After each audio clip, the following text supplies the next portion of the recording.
You are looking at Julian's pronunciation guide, where we look at how to pronounce better some of the most mispronounced words in the world, like this other curious word. But how do you say what you're looking for today?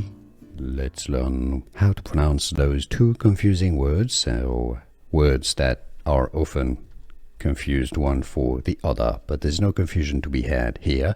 If you want to learn more confusing pronunciation, stay tuned. I'll link to a few videos for you at the end of this one.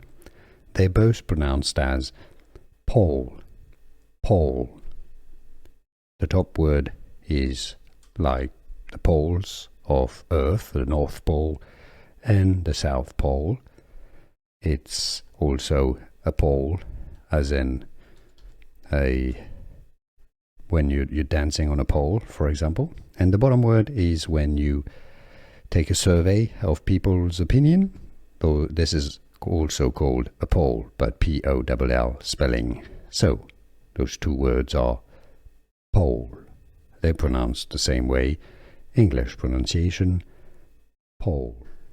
Here are more videos on how to pronounce more confusing words and names too many mispronounced. Like this video if you found it useful. I appreciate your support. I'll see you soon and thanks for watching.